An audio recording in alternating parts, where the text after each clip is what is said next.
Lord, it's hard to be humble when you're perfect in every way. I can't wait to look in the mirror, 'cause I get better each day. To love me is to love me. I must be more of a man. Lord, it's hard to be humble, but I'm doing the best that I can. I used to have a girlfriend, I guess she just couldn't compete with all these love-starved women who keep growing at my feet. I probably could find me another, but I guess they're all in all of me. Who cares? I never get lonesome, 'cause I treasure my own company. It's hard to be humble every day.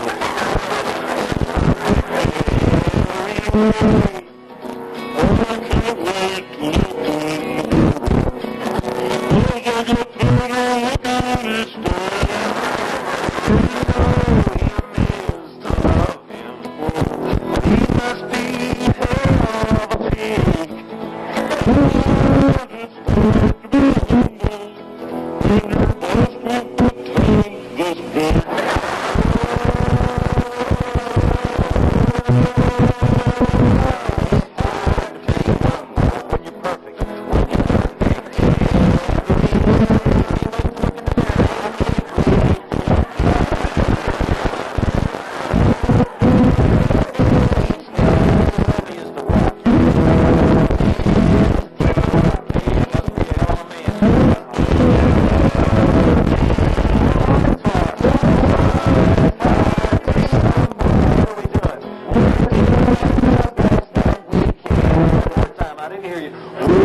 in the Combine two things, a favorite song and the Muppets. Can't go wrong with that, can you? You know who that was, don't you? It was Mac Davis. He came out several years ago. It had to be back in the 70s or 80s with that particular song. And it fits in with today's scripture lesson. And I just thought it'd be fun to be able to use something like that to get us into the mood of understanding and listening to the scripture that is for us today, which was the idea of how do we be humble. I told you at the beginning, to listen for that particular thing, because that's what was going to happen. It shows up an awful lot in sports, and we're starting on Thursday night will be the beginning of what season, guys? The NFL, that's right. We start our first NFL. For you that don't follow NFL, I'm sorry about that. But we do start on Thursday. We start out with the NFL for the year 2013-2014. So it is kind of a special week for a lot of those that follow that particular sport. Now, something else that comes up on Saturday that you may not know of is that it is the 50th anniversary of the Hall of Fame for the NFL. And it was two people in particular in that first, on September 7th, 1963 is when it was opened in Canton, Ohio. And they say if you have a chance to be there and to go there, it's a great venue for you to go. The initial class included two people. One of them, I'm sure you recognize the name. The other one you don't. The beginning class had in it Sammy Baugh and Jim Thorpe. Now, Sammy Baugh, you probably don't really know, but he played for the Washington Redskins, and he was known as Slingin' Sammy because he threw with such accuracy that the forward pass became an integral part of everybody's playbook. And it's what brought the forward pass into using, which is about all they use almost exclusively now if you watch any of the games. Before then, it was always the smash mouth football that maybe Nebraska was always used to, just run it right down to them and that would take care of it. But Jim Thorpe, well, he was considered to be maybe one of the greatest athletes that there ever was. He was able to run with speed and power as well as pass and catch and kick and punt. After leading the Canton Bulldogs to 3 unofficial world championships, he became the first president of the National Football League. And by the way, he also played 6 seasons in Major League Baseball, won 2 gold medals in the 1912 Olympics. And it is in that particular occasion that I think maybe one of the greatest things, and the thing that I want you to remember this morning, the occasion came up. When he was awarded his gold medals, King Gustav V of Sweden honored him during the closing ceremonies by saying, "You, sir, are the greatest athlete in the world."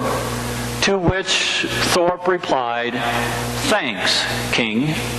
Now, wouldn't it be nice if somebody went up to somebody and said, "You're the greatest athlete in the world," and all they could really say is, "Thank you"? Instead, what we see is a victory dance.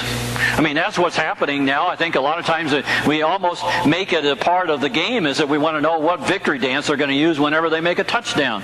And that's the kind of success that we have. Group high fives, sack dances, push-ups, cartwheels, sit-ups, boat rowing, snow angels, and worm crawls are all part of that end zone celebration that we wish we could really get rid of. Now, they've been able to do it in the college ranks by putting a great big hefty penalty on these end zone celebrations, and you don't see very many of them anymore. You see a lot of the team getting together in the end zone, but you don't see the individuals. And they're trying to do that in the NFL also, making it an automatic 15-yard penalty. It makes you long for the days of Jim Thorpe when all they would say is, "Thanks, King." Now, Jesus had no patience for that kind of prolonged, premeditated, and a little bit too long of a celebration. He was going to the house of the leader of the Pharisees, and he recognized or noticed just right off the bat that everybody was clamoring to get to the important seats around the table. That was the ones that would have been up next to the host. So that if you looked at the host or recognized the host for presenting that particular banquet, you would be seen also. And he recognized that they were clamoring up there, especially on the Sabbath, on this day that was supposed to be holy. And when he saw that, he made an astute observation. And he said it right to them, to let them know that it was them he was talking about. He said, "When you are invited by someone to a wedding banquet, do not sit down in the place of honor." Excuse me. Don't assume that you are the greatest athlete in the NFL and that position is saved for you. It's not. Jesus knows that someone more distinguished might come and be the guest of honor, and you will have to get up and move to a lower station at the table. Give this person your place, and forcing you, the host will say, "Give me your place, because this man is supposed to be sitting there, not you." And then in disgrace, you follow and do that walk of shame that goes down to the other end of the table or the other end of the hall. And all you can really say is, "That'd be really awkward, wouldn't it?" Instead, Jesus says, when you're invited, go sit at the lowest part of the banquet hall so that the host might come to you and say, "Sir, you're in the wrong place. Come up to the head table because you're the one that I want to honor today." You see, there's a way of being humble for what we want to do. And it's not just in sports that this arrogance starts popping up. I mean, college students want A's not because they studied hard or made it to every class. They want it because they paid $3,000 a credit hour for it. Or basketball players go to prestigious universities not to get a good education. They go there to play 1 year so they can jump into the NBA. You know, we all have those kinds of desires, but it's only when we start to act on them that Jesus says that is wrong.